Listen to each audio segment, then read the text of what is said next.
There's a moment in every empath's healing journey when something shifts so fundamentally that everyone around them panics. The empath stops crying over relationships that hurt them. They stop explaining themselves to people who never understood. They stop lighting themselves on fire to keep others warm.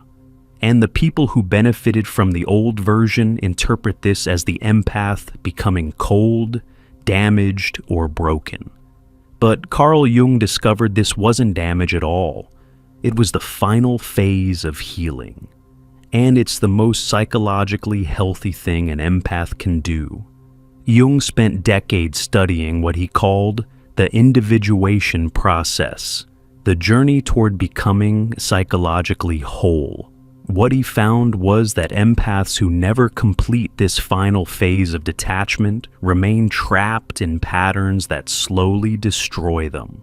They heal partially, set some boundaries, make some progress, but they never fully release the emotional entanglement that keeps them hooked into dynamics that harm them.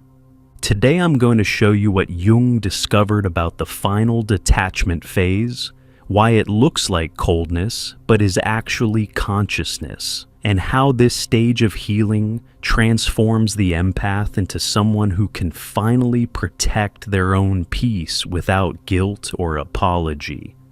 Carl Jung observed something in his practice that made him question everything he thought he knew about empathy and healing. His most empathic patients would make progress in therapy. They'd recognize their patterns, understand their wounds, develop better boundaries. But they'd still be emotionally devastated every time certain people disappointed them. They knew intellectually that these relationships were toxic, but emotionally, they remained completely attached. Then one day, something would change. The patient would come in and talk about the same person who usually triggered intense emotion. But the charge would be gone. Not suppressed, not bypassed, just genuinely absent. Jung realized he was witnessing something profound, the final cutting of an emotional cord that had been draining the empath's life force for years. What distinguished this detachment from the earlier stages of healing was its completeness. These empaths weren't white-knuckling their way through interactions. They weren't using coping mechanisms to manage their reactivity. They had reached a state of genuine internal neutrality, where the other person's behavior simply no longer affected them emotionally. Jung called this psychological sovereignty. The empath had finally reclaimed the energy they had been unconsciously sending toward people who would never reciprocate. And in reclaiming that energy, they became whole in a way they'd never been before. To understand why this final detachment is so crucial, you need to see what Jung saw when he looked at partially healed empaths. They had done significant work. They understood their trauma. They could articulate their boundaries. They knew what healthy relationships looked like. But they were still emotionally invested in outcomes involving people who had proven themselves incapable of meeting them halfway. This investment showed up in subtle ways. They'd say they didn't care, but they'd still check the person's social media. They'd claim they were over it, but they'd still feel a surge of anxiety when that person's name came up. They'd insist they'd moved on, but they'd still secretly hope the person would finally see their worth and come back differently. Jung recognized this as a form of psychological bondage. The empath's consciousness had evolved, but their emotional body was still attached to the old dynamic. They were living in two realities simultaneously: the reality they understood intellectually and the reality they felt emotionally. And that split was exhausting them. The final detachment happens when these two realities finally align, when what the empath knows in their mind becomes what they feel in their body, when the understanding that someone is toxic translates into genuine disinterest in having any connection with them.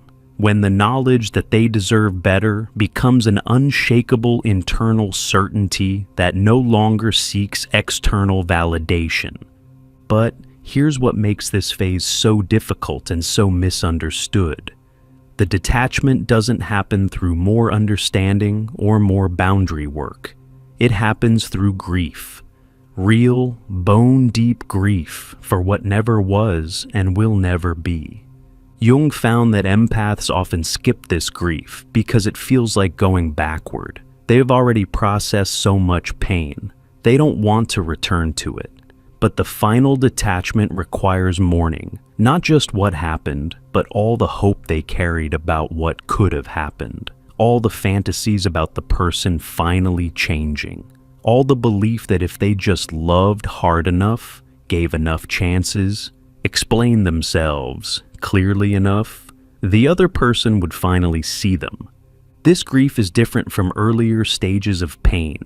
It's not dramatic or intense. It's a quiet, profound sadness for the years spent investing in something that was always one-sided, for the energy poured into people who were never going to reciprocate, for the hope that sustained them through repeated disappointment. Think about someone who spent 20 years believing their parent would eventually become capable of emotional support, who gave chance after chance, adjusted their expectations lower and lower, told themselves maybe this time would be different. The final detachment requires grieving not just the parent they didn't have, but the dream of ever having that parent. And that grief is devastating because it means accepting that some things will never be different, no matter how much you want them to be. Jung observed that this grief process cannot be rushed. Some empaths need weeks, some need months, some cycle through it multiple times before it finally completes. But what emerges on the other side is remarkable. An empath who has genuinely let go of emotional investment in outcomes involving people who hurt them. This letting go manifests in specific observable ways that Jung documented in his patients. The detached empath stops explaining themselves, not out of resentment, but because they've realized that people who are determined to misunderstand them will find a way to do so, no matter how clearly they communicate. They stop defending their choices, not because they don't stand behind those choices, but because they've recognized that people who need to justify their own dysfunction by attacking your boundaries will never be satisfied with any explanation you give. They stop hoping for reconciliation, not because they're bitter, but because they've accepted that reconciliation requires two people committed to genuine change, and the other party has proven through consistent action that they're not one of those people. What makes this detachment look like coldness to outside observers is its completeness. The detached empath doesn't have occasional moments of weakness where they reach out. They don't get triggered back into the drama. They don't engage with flying monkeys or respond to hoovering attempts. They've built an internal firewall so strong that nothing gets through. But Jung emphasized that this isn't coldness, it's clarity. The empath has finally stopped confusing their hope for reality. They're seeing people as they actually are, not as who they could be with the right support, understanding, or love. And when you see clearly, detachment becomes the only sane response. Here's where Jung's framework becomes crucial for understanding why this detachment is healing rather than harm. Jung believed that psychological health required the integration of all parts of the self, including the parts we've been taught to reject as unacceptable. For empaths, one of those rejected parts is the capacity for detachment. They've been socialized to believe that caring deeply about everyone is virtue, that maintaining connection at all costs is loyalty, that giving endless chances is love. To detach is to fail at being empathic. To protect your own peace is to be selfish. But Jung saw through this cultural programming. He recognized that the inability to detach isn't compassion, it's codependency. That the refusal to let go isn't love, it's fear. That the maintenance of toxic connections isn't loyalty, it's self-betrayal. The final detachment is the empath integrating the shadow side of their empathy, the fierce protective energy that says no more and means it, the part that can witness suffering without feeling compelled to fix it, the part that can love from a distance without needing proximity or reconciliation. Jung found that empaths who successfully integrate this shadow become psychologically complete in a way that fundamentally changes how they move through the world. They maintain their sensitivity, but they're no longer controlled by it. They retain their compassion, but they direct it wisely rather than compulsively. What happens during the final detachment is that the empath stops making other people's emotional reality more important than their own. This sounds simple, but it represents a complete rewiring of the empathic nervous system. Before detachment, the empath's internal state is constantly reactive to others. Someone is upset, and the empath immediately feels responsible. Someone is disappointed, and the empath rushes to fix it. Someone withdraws approval, and the empath scrambles to regain it. The empath's emotional equilibrium depends on everyone else being okay. After detachment, the empath develops what Jung called internal locus of control. Their emotional state is no longer held hostage by others' reactions. Someone can be upset, and the empath can feel compassion without feeling compelled to manage it. Someone can be disappointed, and the empath can let them sit with that disappointment. Someone can withdraw approval, and the empath remains unmoved because they've stopped seeking validation from people who use it as leverage. This shift creates a form of psychological freedom that the empath has never experienced before. Suddenly, they're not walking on eggshells around certain people. They're not constantly monitoring the emotional temperature of relationships. They're not performing elaborate emotional labor to keep peace in systems that should have collapsed years ago. Before we continue, check out our new guide, True Self-Discovery, with 24 practical reflection exercises inspired by the teachings of Carl Jung, designed to help you find your way within. Click below to get true self-discovery. Jung observed that this freedom terrifies the people who benefited from the empath's old patterns. Family members who relied on the empath to absorb dysfunction suddenly have to face their own issues. Friends who took and never gave suddenly lose their emotional support system. Partners who weaponize the empath's empathy suddenly find the weapon no longer works. These people typically respond to the empath's detachment with escalation. They'll accuse the empath of changing for the worse, of becoming cold, of thinking they're better than everyone. They'll claim the empath is being dramatic, holding grudges, refusing to forgive. They'll call in other family members to pressure the empath to go back to who they were. But Jung would tell you that this escalation is proof you're doing the right thing. Systems don't fight to keep people who weren't serving a crucial function. The intensity of their reaction reveals how much they were depending on your dysfunction to maintain their own. What makes the final detachment so psychologically powerful is that the empath stops being moved by these manipulation tactics, not because they've built walls, but because they've developed discernment. They can distinguish between genuine concern and manipulative pressure, between people who want them to heal and people who want them to return to being useful. Jung noticed that detached empaths develop an almost eerie ability to see through social performance. They can read subtext like it's written in bold letters. They know when someone's apology is genuine and when it's just a tactic to regain access. They recognize when "I miss you" means "I miss what you did for me." They see manipulation coming from a mile away and feel nothing but mild curiosity about the person's desperation.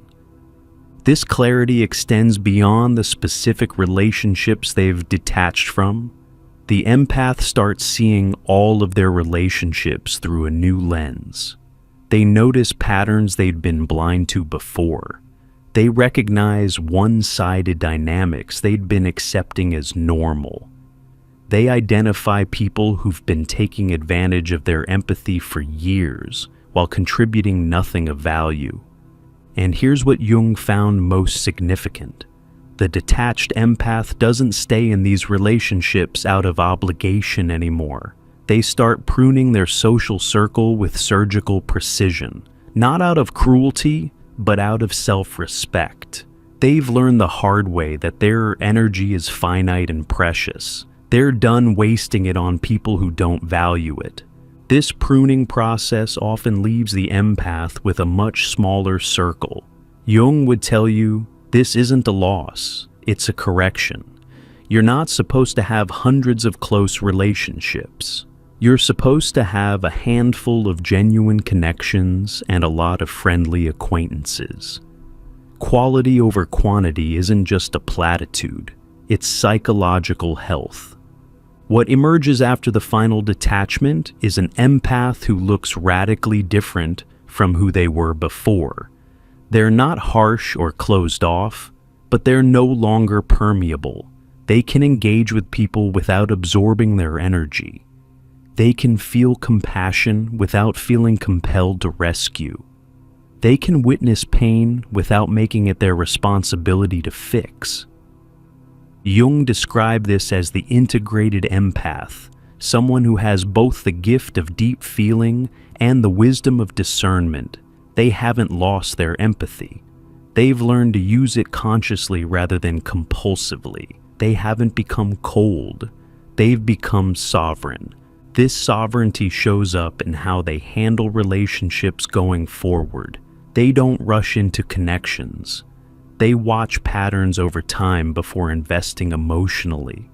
They pay attention to what people do, not what they say. They notice reciprocity or lack thereof.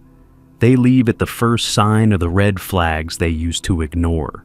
Some people interpret this caution as the empath being damaged or unable to trust. But Jung would say this is the empath finally trusting themselves. They're honoring their pattern recognition instead of overriding it to give people chances they haven't earned. They're protecting their peace instead of sacrificing it for potential that never materializes. The detached empath also develops a completely different relationship with solitude. Before, being alone might have felt like punishment or abandonment. After detachment, solitude becomes sacred. It's not lonely, it's restorative. The empath has discovered that the worst loneliness isn't being alone. It's being surrounded by people who don't see you, don't value you, and don't reciprocate your care. Jung observed that this comfort with solitude is actually a sign of psychological maturity. It means the empath is no longer seeking themselves in others' eyes. They're no longer using relationships to fill an internal void. They've developed a relationship with themselves that's so solid that external validation becomes optional rather than essential. But Jung also warned against the trap of permanent isolation. The goal of the final detachment isn't to never connect with anyone again. It's to become so secure in yourself that you can choose connection from a place of wholeness rather than need. To build relationships based on genuine compatibility rather than trauma, bonding, or codependency. The healed, detached empath is capable of profound intimacy, but only with people who've proven themselves safe. They're not performing emotional availability for everyone.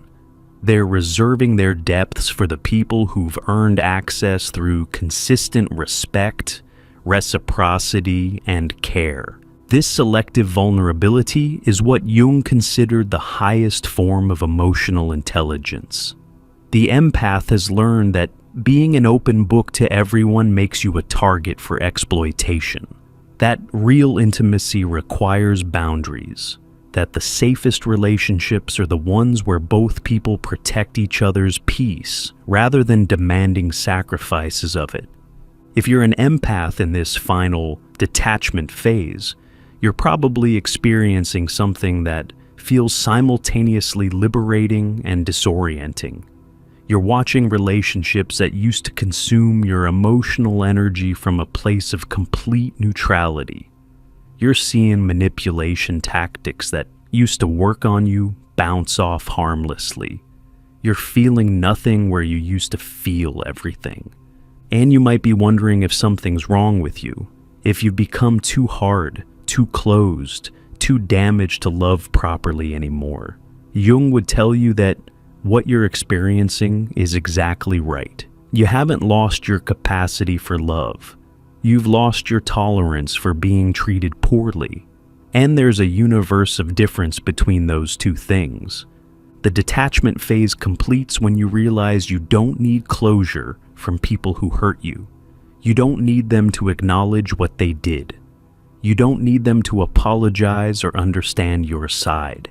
You don't need them to see your worth, because you've stopped seeking your worth in their eyes.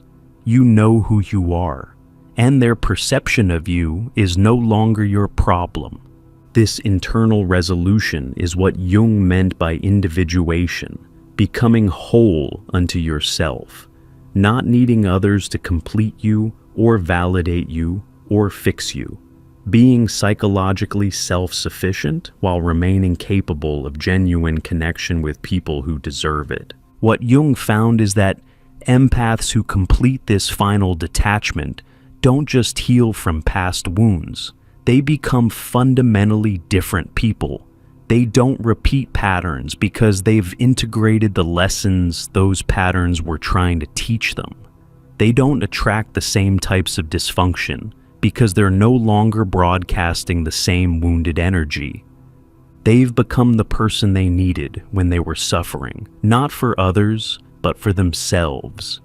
They've learned to give themselves the compassion they once gave away freely to people who didn't value it. They've learned to protect their peace as fiercely as they once protected everyone else's comfort.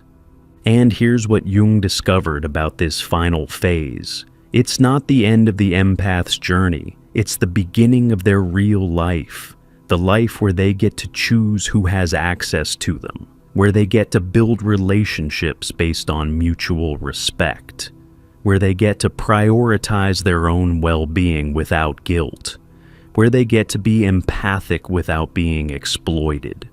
The detachment isn't about closing your heart. It's about opening it only to people who won't weaponize your vulnerability. It's about loving wisely instead of recklessly. It's about giving your energy to people who pour back into you instead of draining you dry and calling it love. You're not cold, you're conscious. You're not damaged, you're discerning. You're not closed off. You're finally, after all this time, protecting what matters most. Your peace, your energy, your life. And Jung would tell you that this protection isn't selfishness. It's the most psychologically healthy thing you've ever done. Welcome to the final phase of healing. Welcome to detachment. Welcome to the part of your journey where you stop setting yourself on fire for people who wouldn't offer you a glass of water. Welcome to the life you were always meant to live, not in service to everyone who demands your empathy, but in alignment with your own truth, your own peace, your own sovereignty. You've let go of the need to be understood by people who were never trying to understand you. You've released the hope that kept you trapped in one-sided dynamics. You've grieved what never was and will never be. And now you're free. Not free from feeling, but free from feeling responsible for managing everyone else's emotional reality at the expense of your own. This is what Jung meant when he talked about psychological wholeness. You're not half of something waiting for completion. You're a complete person who can share that completeness with others who've done their own work. And that changes everything. If you haven't yet, check out our new guide, True Self-Discovery, with 24 practical reflection exercises inspired by the teachings of Carl Jung, designed to help you find your way within. Click below to get True Self-Discovery.